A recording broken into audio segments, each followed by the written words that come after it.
Lo que voy a hacer a continuación será explicar o tratar de hacer una explicación, ¿sí? Hay muchos canales de difusión, ¿sí? Canales explicativos em, que ya explican muy bien a los autores, ¿sí? Digamos que lo que yo quiero hacer es más bien adentrarnos en Kant, Immanuel Kant, pero no en el sentido en el que ellos se adentran, que es pues viendo los conceptos, también lo haremos evidentemente, pero lo que queremos hacer es ir un poco más allá a la hora de decir y afirmar de su filosofía, porque evidentemente, y como Kant mismo verá, somos seres interpretativos, lo que quiere decir que nunca nos acercamos a un texto bien. Bueno, eso ya lo dice otro filósofo, Heidegger creo que es, que uno no se acerca realmente al filósofo, sino a las interpretaciones de ese filósofo. El único que nos puede defender sobre algo que ha dicho es el propio filósofo, decía Platón. Platón concebía que el que puede defender el texto ese es el filósofo. No, ese texto no es filosofía, o sea, ese texto no es esa persona, porque también hay cosas que no se dicen, y eso tiene que ver con la doctrina no escrita de Platón y toda la vaina. Ahora bien, yo creería que podemos dividir a Kant pues todo el mundo lo divide y es normal que se divida Kant en la crítica de la razón pura, en la crítica de la razón práctica y en la crítica del juicio. Es una buena división en el sentido de que son tres aspectos diferentes, ¿sí? Esta pura se refiere, como en otros canales se ha dicho, a, o sea, cuando hablamos del juicio, este es el juicio, eh, cuando habla del gusto, de la acción, y el juicio, no, sí, estético, bueno, no sé, esta división ya me perdí en esta división. Vamos a la crítica del juicio, coño de su madre. ¿Por qué voy a la crítica del juicio? Porque en la crítica del juicio, al menos en la clase que vimos nosotros, se nos va a explicar estas dos cosas. O sea, estas dos cosas no se van a explicar, pero sí viene a ser como la síntesis en la que se presentan estas dos cosas interpretadas. Por eso yo no les vengo a dar una clase sistemática de Kant, en el sentido de que primero vamos a ver crítica de la razón pura, práctica y crítica del juicio. Esta no es algo para iniciados, en el sentido de que no les voy a decir qué es lo que dijo Kant sistemáticamente, punto. Voy a darle coherencia. Vamos a entender a Kant. ¿Quieres entender a Kant? Yo te lo explico. Breves. Crítica del juicio. Crítica del juicio vamos a dividirla en dos momentos, no sé si decirlo así, lo bello y lo sublime. Esto abordando el libro Analítica. Estas son analíticas, analítica de lo bello, analítica de lo sublime, y ambas pertenecen a la crítica del juicio, ¿sí? En dos se va a dividir. La crítica de lo bello tiene que ver con elementos, ¿sí? Vamos a distinguir en cada uno de estos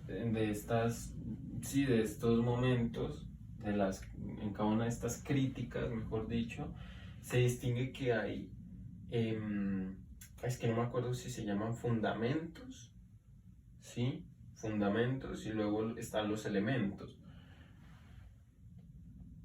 Creo que sí. Vamos a decirle fundamentos mientras me acuerdo. Entonces tenemos fundamentos acá. Ay, conceptos fundamentales, algo así, algo así, algo así. Entonces, en la crítica de la razón pura está el entendimiento, ¿sí? El entendimiento, que son elementos, bueno, pues lo necesario para hacer de la metafísica. Recordemos que en Kant se va a hacer una consideración de la metafísica, ¿sí? Una revitalización de la metafísica. Esto lo explica muy bien Martin Heidegger, no me acuerdo cómo se llama el libro, pero la metafísica en Kant, él la va a llamar metafísica propiamente dicha, ¿sí? Y no como se conseguía clásicamente, que, en la que la metafísica consistía en una, o sea, obedecía, perdón, a una teoría del conocimiento según la cual el entendimiento se adecuaba a la cosa, ¿sí? Imaginemos que esto es una cosa concreta. El entendimiento se adecuaba a la cosa. Esto clásicamente. El giro copernicano que va a postular Kant, o que se va a postular con Kant, es el giro según el cual la cosa se adecua al entendimiento.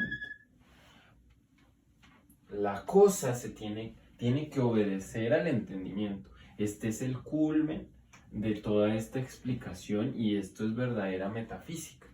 Metafísica en la que hay un giro copernicano del objeto obedeciéndole al sujeto, pero no una obediencia, o sea, esto se puede resumir con una frase que no es de Kant, es una frase de un moderno, ¿sí? Precedente a Kant, no me acuerdo quién, si es Leibniz o Spinoza por ahí, que dice que todo lo pensable es real y todo lo real es pensable. Todo lo pensable es real, todo lo real es pensable.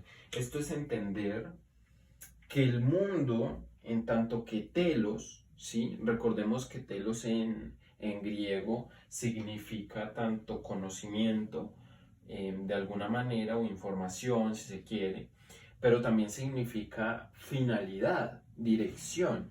Entonces, cuando yo digo en algunas ocasiones que todo tiene telos, quiere decir que todo, en alguna medida, puede ser pensable, en tanto que real, y todo lo real es pensable. Esto real tiene que, cuando hablo, sí, porque podría preguntarse entonces qué es lo real, porque podemos diferenciar entre lo real como lo real en sí es una idea, ¿cierto? Entonces esto es una idea, pero lo real hablo de esta cosa concreta. Entonces, son dos tipos de realidades distintas. También podemos hablar de una realidad virtual, porque eso ya es real, eso ya es algo que incide en nuestro mundo, ¿sí? Real e ideal. Todo lo pensable es real y todo lo real es pensable. Lo que quiere decir es que todo eso, cuando digo que todo tiene un telos, es que todo tiene una finalidad y un conocimiento que puedo conocer, ¿sí? Puedo tender hacia ello. Así Santo Tomás conciba que hay un fin último que no está en esta vida, sino en la otra, es decir, en el cielo aclamado, en la bienaventuranza que él va a llamar. Pues en esa vida ya sabemos que tenemos que ir hacia allá, ¿sí? ya lo sabemos, hay un conocimiento de la finalidad y conocimiento se indistingue o viene a ser lo mismo que finalidad. Entonces, lo que quiere decir Kant es que mediante este giro copernicano, la mente no es que se adecue en un primer momento a esta cosa, ¿sí? Sí lo va a hacer precisamente porque también es síntesis pasiva. Síntesis pasiva significa que la imaginación recolecta conceptos, la imaginación aprende, reconoce, o sea, hace un reconocimiento de sí mismo, ¿sí?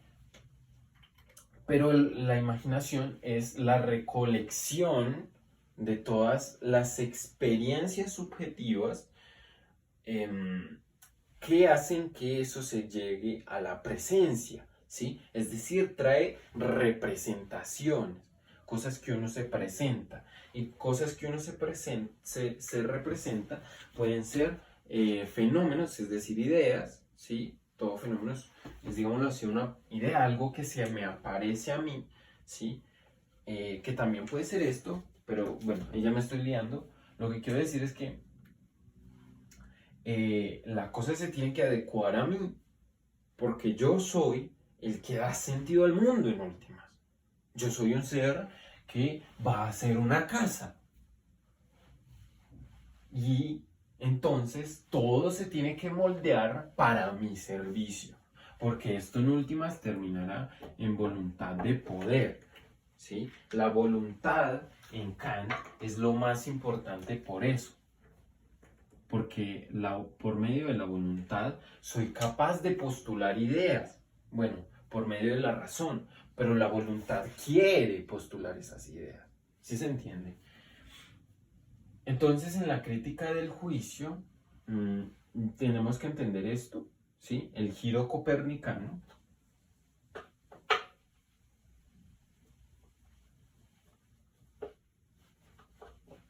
Pero también tenemos que entender que lo bello, en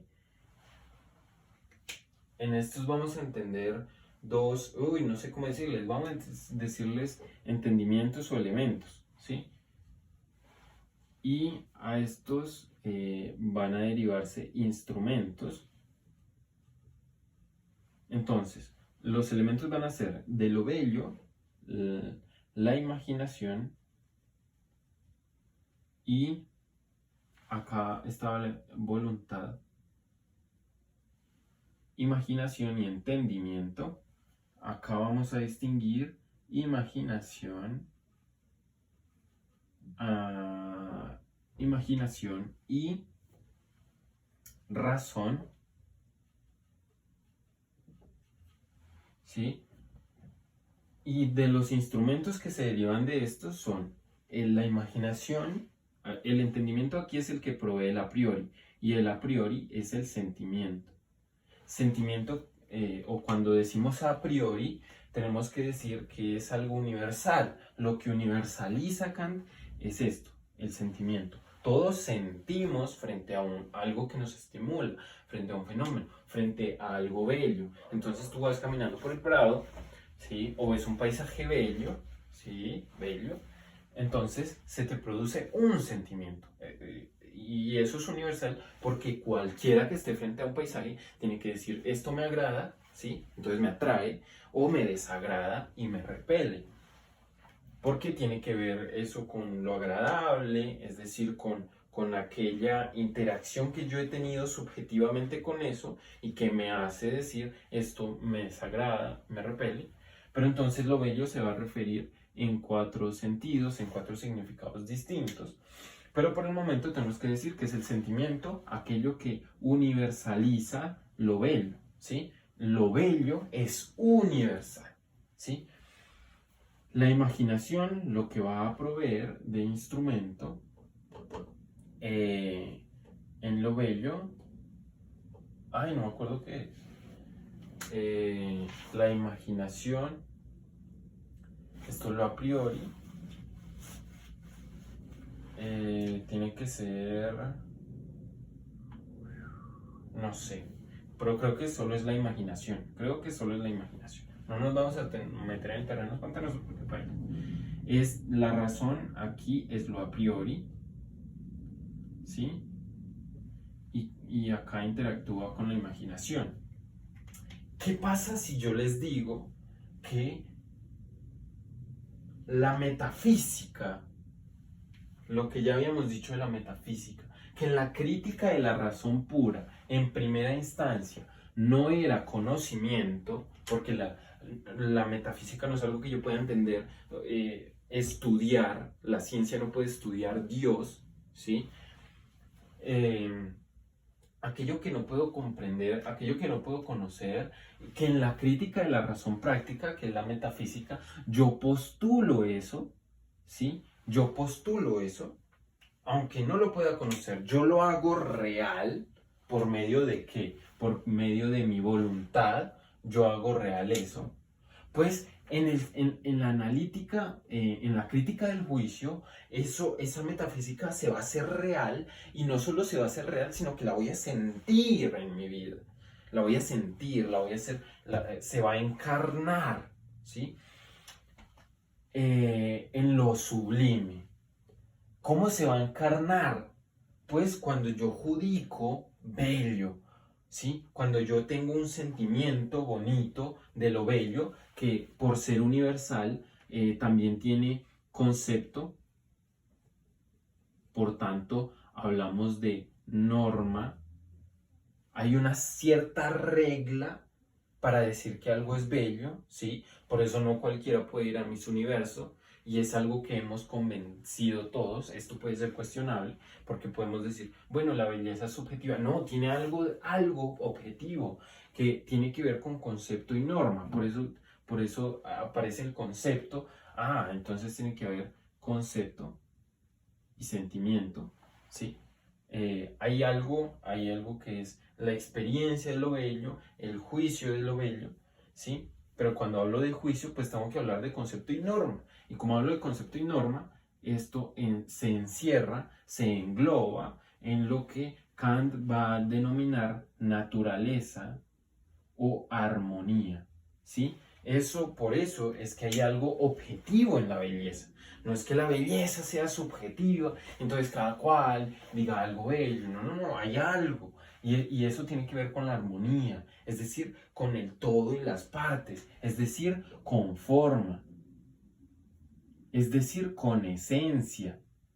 Ya hay algo preestablecido, ¿sí? ¿Por qué? Porque Kant lo que está admitiendo en últimas es que Dios, creador de los cielos y de la tierra, Kant, un hombre pietista, un hombre que todos los días hace lo mismo a la misma hora, un hombre disciplinado, tiene que decir, hay algo subjetivo, hay algo que nos creó, hay unas normas establecidas que en cierta medida están no establecidas, ¿sí? Son unas normas innormadas, digámoslo así, pero dejémoslo ahí para no liarnos tanto. Porque, o lo que quiero decir es que no hay, o sea, hay normas y hay conceptos, pero no quiere decir que haya una normatividad, en el sentido de que para entrar a Miss Universo uno diga, uno tenga una lista de cosas que se cumplan, ¿sí? Y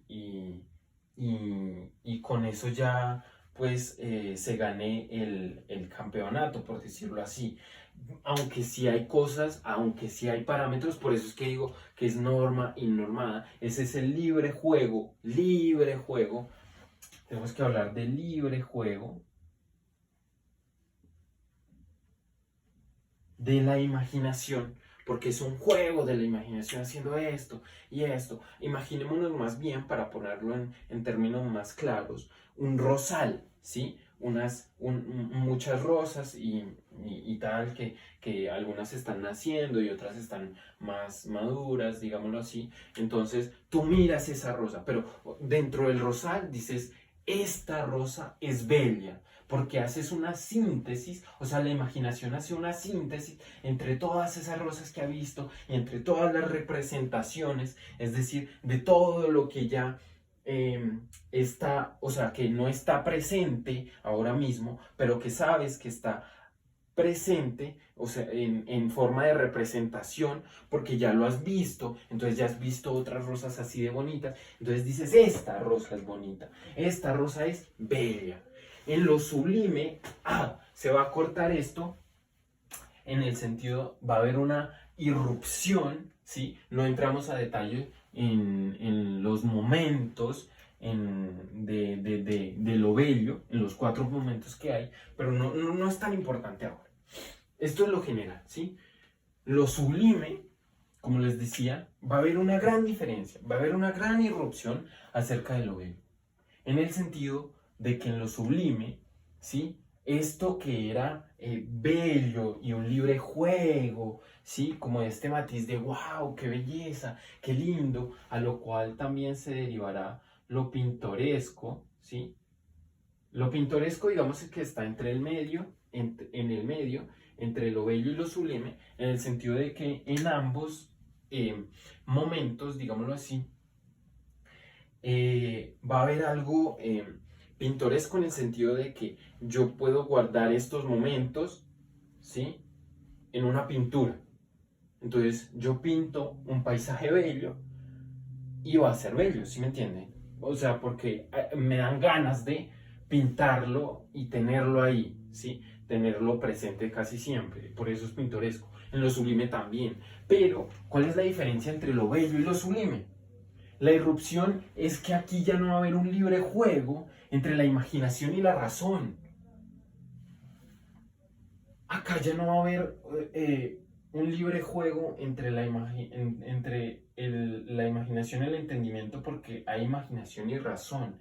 Y la razón postula ideas. Y cuando se aparece el sentimiento de lo sublime, es en relación, ya sabemos que acá hay un objeto bello, pero acá hay un objeto sublime. Y ese objeto sublime es absolutamente, dice Kant, lo absolutamente, creo que es independiente. Bueno, absolutamente en griego significa lo completamente suelto, ¿sí? Lo que no necesita de ti, ¿sí? Lo que no necesita de nadie más.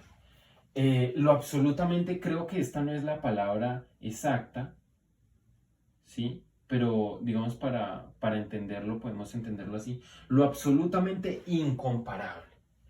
¿Por qué decía que en lo bello hay concepto, norma y ese tipo de cosas?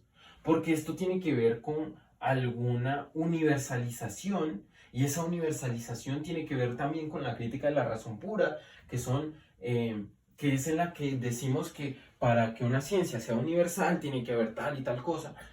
Y deducido de la deducción trascendental se deducen varias cosas, y lo que en última se reconoce es que hay un sujeto. Un sujeto, ¿sí? Hay un reconocimiento de ese sujeto que sintetiza. Una síntesis es cuando, como les digo, en esta suerte de juego del entendimiento, hay algo que unifica. Síntesis es unidad de muchas cosas, entonces es unidad de esa rosa bella. Por eso es que lo bello es síntesis de esta parte, de esta parte de Kant, que es que hay algo universal, es decir, que lo bello es universal para todos, y por eso yo puedo exigirle a otras subjetividades intersubjetivamente que a ellos también esta rosa en específico les parezca bella, y por eso esa rosa sea escogida para yo o cualquier otro ser, hombre, por ejemplo, varón, se la lleve a su amada, a su novia o a su novio, yo qué sé, pero que se la pueda llevar. ¿Sí? Todos van a admitir que esa rosa es linda para llevársela. Eso es lo universal, porque tiene que ver con el aspecto científico de Kant, ¿sí? En la que unifica. Pero en últimas, cada vez que se hace un juicio empírico subjetivo, se puede objetivizar quitando la partícula subjetiva. Entonces, aquí dejamos de hablar de que hay algo que me parece bello, ¿sí? sino que yo puedo exigirle al otro que le parezca bello también, como dije anteriormente. Entonces, en ese sentido puedo universalizar y decir, esto es bello. ¿Ah? Esto es bello. Y en últimas, lo que reconozco es a este ser que dice bello. Es el reconocimiento de la unidad sintética trascendental, que en pocas palabras significa yo. Yo soy el que sintetiza el mundo. ¿Se acuerdan de la irrupción del giro copernicano de la metafísica? Pues es lo mismo. Soy yo, o sea, es esa rosa que tiene que adecuarse a mi entendimiento porque yo soy el que dice esto es bello. Por eso todo esto tiene relación. En lo sublime, no obstante, hay otra cosa que había en la razón práctica, y es que la razón postulaba ideas. La razón que postula ideas se refiere a lo absolutamente incomparable, perdón, lo sublime, ¿cierto? Lo que dije, que no tiene punto de comparación. Eso no nos provoca un sentimiento de lo bello, es decir, un sentimiento de contemplación, ¿sí? No es un sentimiento de contemplación, de pasividad, sino que es un sentimiento de pura actividad, ¿sí? Es el sujeto, la unidad sintética trascendental, la que ahora va a activarse en lo sublime. Para poner un ejemplo de lo sublime, vamos a imaginarnos un tsunami que se forma y viene hacia nosotros. Yo creo que ya en varias ocasiones he puesto este ejemplo, pero sirve. Entonces, tú ves formarse ese tsunami y ves que viene hacia ti, las sirenas sonando, todo absolutamente un caos en la ciudad, la gente gritando, etc. Y tú estás ahí. Entonces ves ese tsunami que se forma y viene hacia ti. Ahora piensa, eso es sublime en el sentido de que, eh, absolutamente grande. Esto es lo absolutamente grande.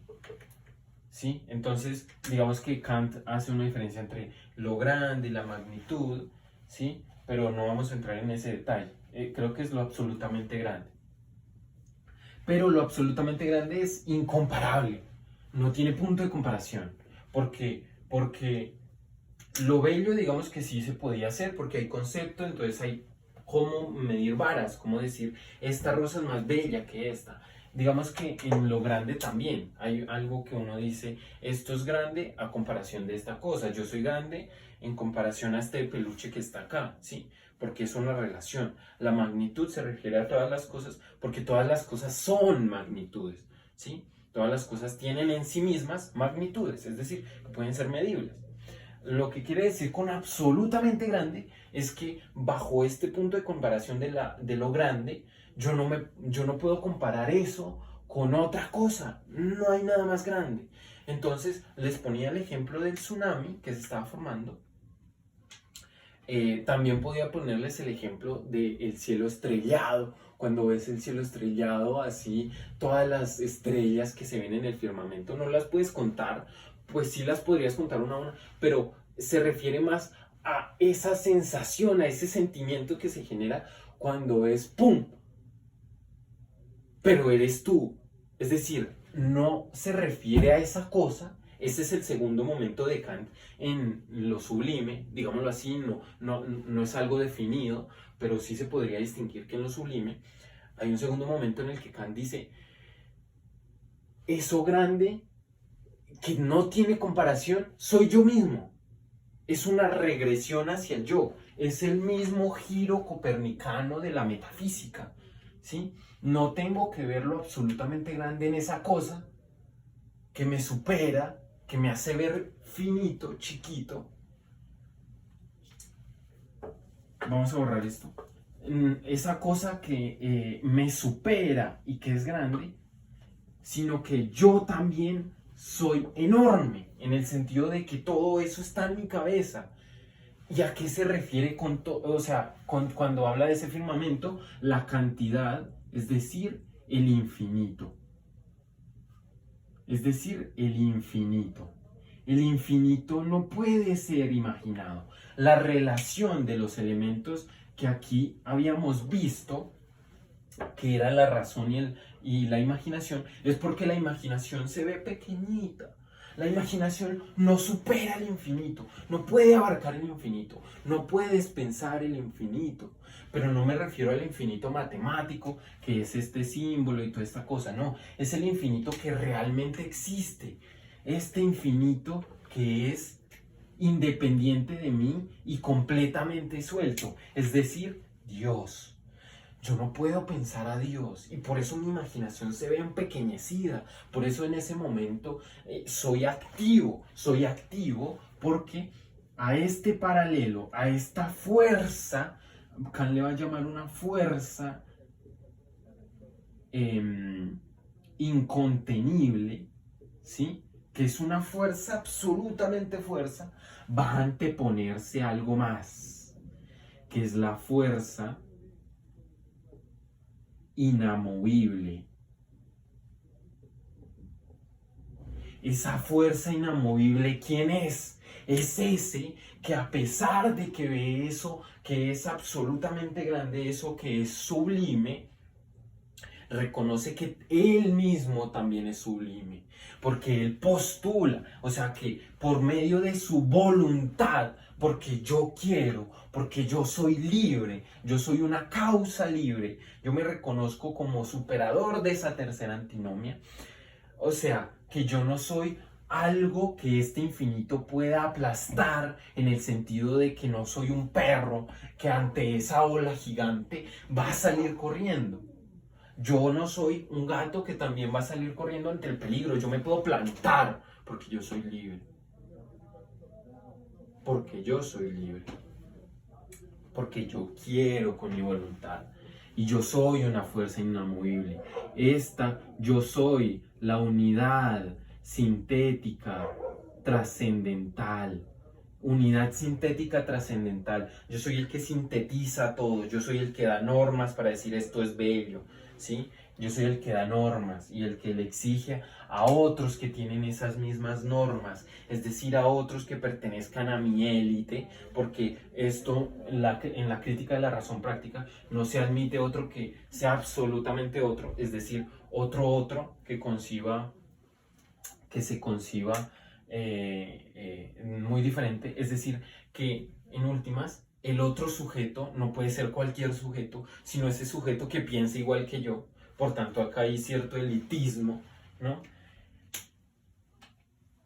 Somos fuerzas inamovibles. Somos fuerzas inamovibles. Somos las que unificamos y sintetizamos el mundo. Es el poder del yo. Por esto es un idealismo absolutamente trascendental.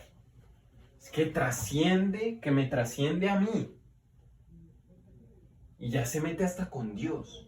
Dios que antes podría verse muy medievalesco. Este es el Dios medieval. Esta es la fuerza de la tradición. Esta fuerza incontenible que es la tradición, que es todo esto que me ha dado ya fundamentos, es decir, toda esta tradición medieval, se le antepone esta tradición ilustrada, papá. Esta tradición que se va a ver como una altruista en el reino de los fines. Una tradición que no quiere ser feliz, es una superación de toda esa tradición que quería la felicidad como una absoluta heteronomía, es decir, que todo te lo impongan de afuera. No, es el reino de los fines, es el reino de los buenos, papá. esos buenos que somos, esos buenos altruistas, que solo somos los ilustrados, los hombres de ciencia, los hombres que postulan a Galileo y a Copérnico, en vez de Santo Tomás y San Anselmo y todos esos santos. Yo soy el que va a decir cosas, y dentro de este reino vamos a ser buenos, no felices, buenos. Los hombres que van a hacer constituciones, porque en cada una de las constituciones está Kant, la libertad, la suma libertad. ¿Mm?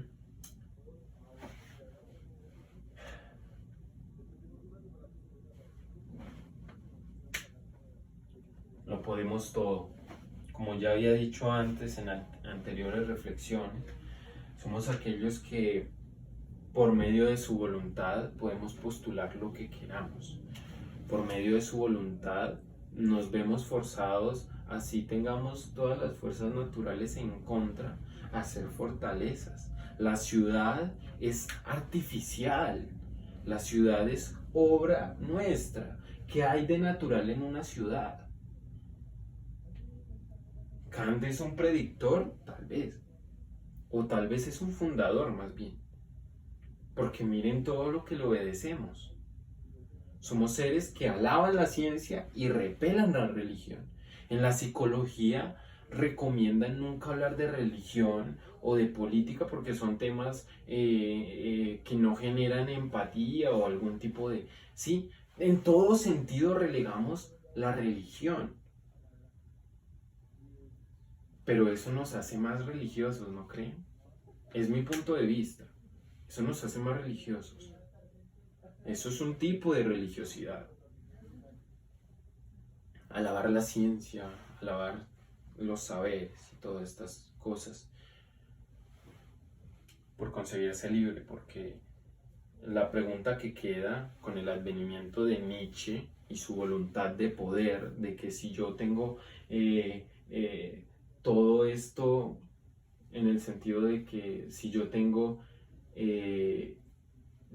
la limitación de volar, voy a crear un avión, como ya les he recalcado muchas veces. Si yo tengo la limitación de ir a la luna, pues me creo un cohete y me voy para la luna. Si yo tengo todas esas limitaciones, yo lo hago real por medio de mi voluntad y vamos a hacer cosas. Pero es que hay algún límite. Para Kant sí, porque ese reino altruista es ver al otro no solo como un medio, sino como un fin en sí mismo. Que esto es lo que se le olvidó después a la Alemania nazi. Porque si yo puedo todo lo que quiera, también puedo exterminar un pueblo. Porque yo no admito sino una raza, unas intersubjetividades que me son cercanas y se adaptan a mí.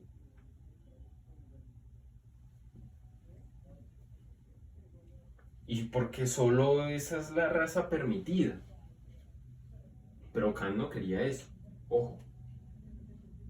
El hombre no es solo un medio, sino también un fin. Por eso hay que respetarlo. Hay que quererlo como una otra subjetividad. Como alguien que también es libre de hacer su voluntad de poder. Pero es lo que no se entendió, desafortunadamente.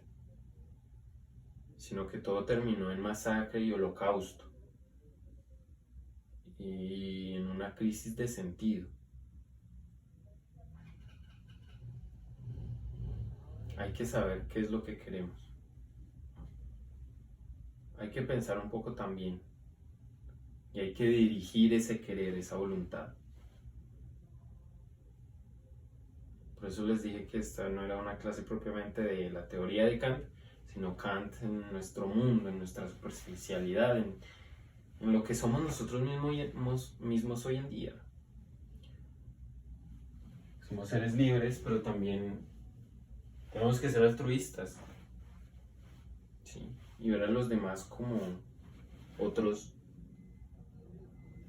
sean absolutamente otros o sean otros yoes, no importa, pero no hay que verlo como una cosa al otro.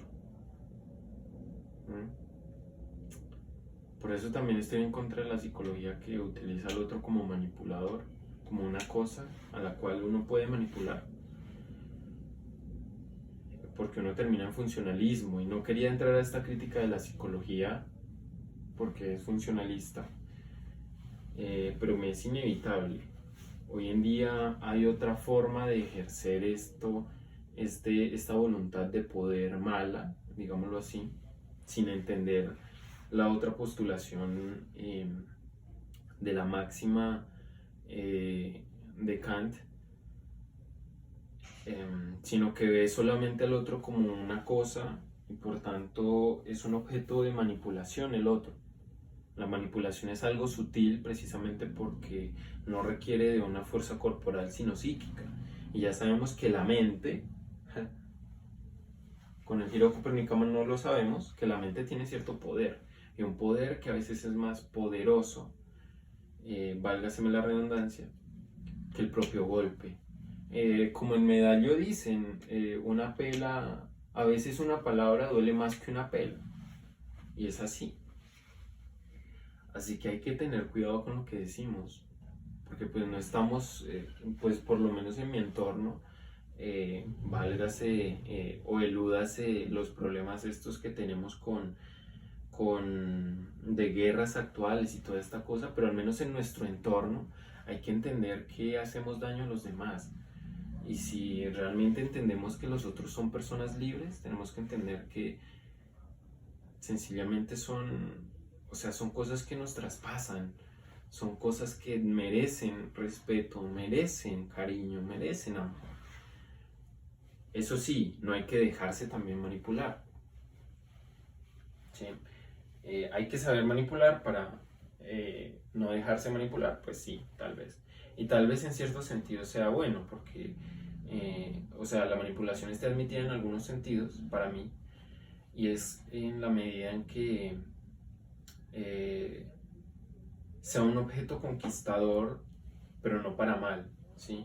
Por lo menos en el ámbito de la conquista, que hay cosas que obviamente son manipuladoras, pero es que también es algo inevitable, ¿sí? No se me tiene que entender como psicología, entonces ya no, porque a mí me gusta, me fascina la morfopsicología, me parece una rama del saber curiosa y que me ha llamado poderosísimamente la atención, pero ya es el modo en cómo lo uses o para qué lo uses que te vas para un bando o para el otro.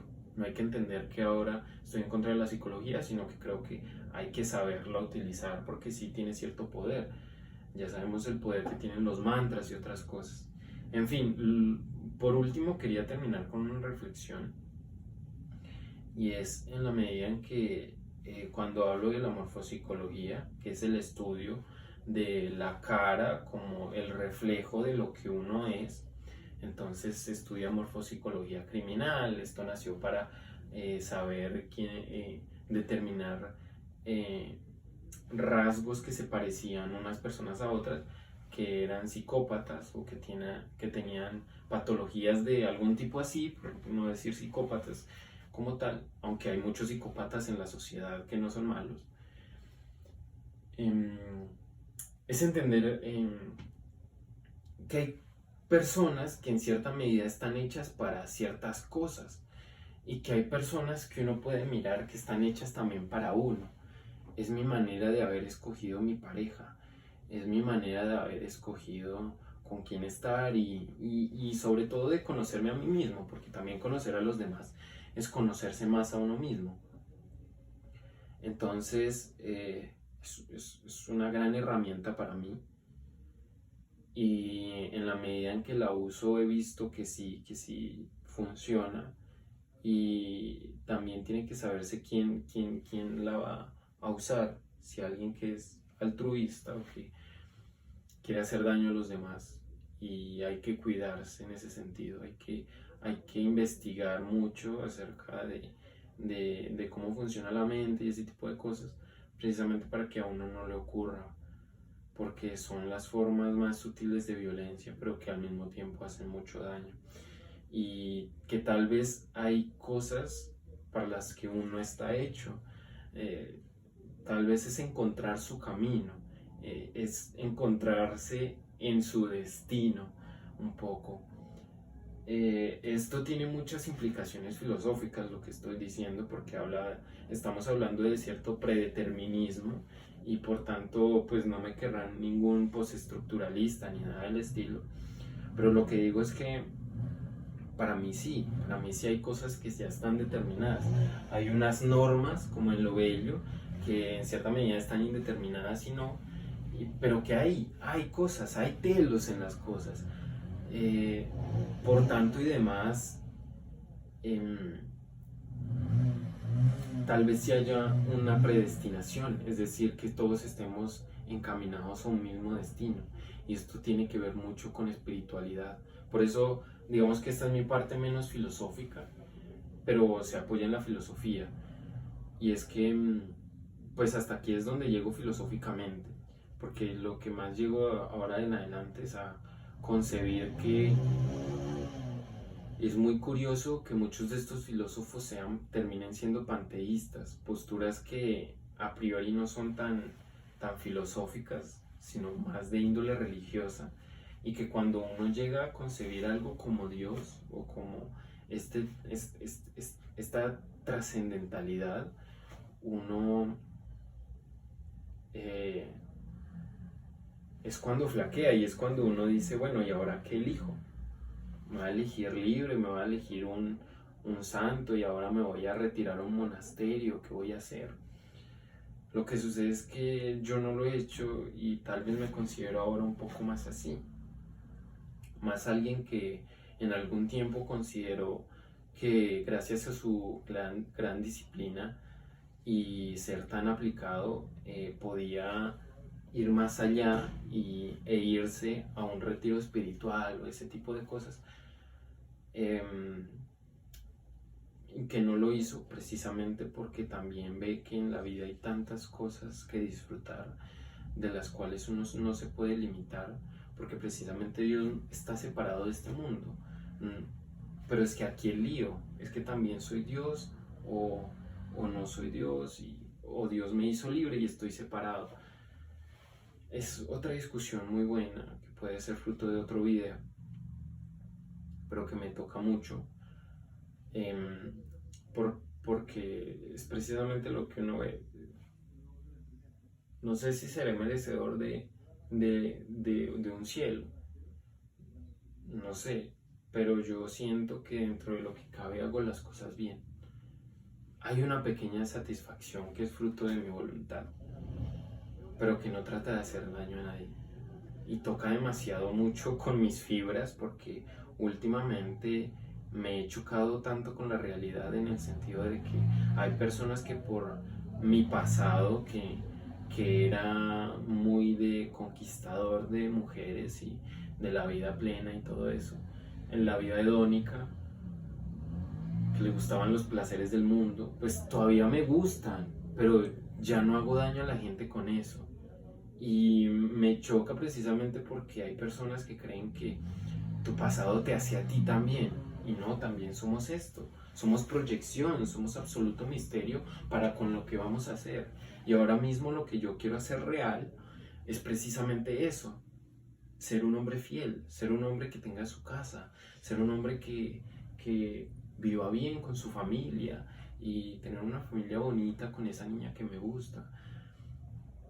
Y no que me traten de que soy un perro, que soy eso precisamente que les hablé de objetos manipuladores y que se meten en tu cabeza. Son importantes entender precisamente en ese ámbito práctico, en que las otras personas, o sea, que esos pensamientos no te carcoman a ti, sino que tú te antepongas y digas yo soy esto también. Allá hay una fuerza incontenible, pero yo soy una fuerza inamovible y de aquí no me mueve nadie, de mis convicciones no me mueve nadie. Así que no me pueden tratar así, porque yo no soy esa persona. Esa persona que antes era infiel, esa persona que antes, eh, yo qué sé, le gustaba, que aspiraba a tener 30 mujeres y ya, o sea, siendo infiel, porque pues tampoco veo mucho de malo el tener muchas mujeres en el sentido de buscar muchas mujeres si no se tiene una relación fija. Aunque esto tiene secuelas y sería un exceso y ya es un vicio. Por tanto, yo no estoy ahí, por eso es que yo no estoy ahí, por eso es que yo ahora soy esto, y por eso es que ahora quiero una vida, no sé si decir buena o feliz, pero quiero hacer una combinación de todo eso. Y lo quiero con las personas que me rodean, y sé cosas por ellas, y quiero seguir en esta vida por eso. Y yo creo que este va a ser el primer video de mi canal, porque quiero mostrar quién soy, ¿sí? No solo filosóficamente, pues la filosofía sirve para esto, para decirte, no sé, porque esto constituye vida, ¿sí? La filosofía es algo que es tuyo, es como decía Martin Heidegger, el ser que se pregunta por el ser es el ser ahí, es ese ser que se puede proyectar hacia un futuro y que solo es eso, pero que tampoco solo es eso, sino que también es reflexión acerca de su pasado, como yo ahorita lo estoy haciendo.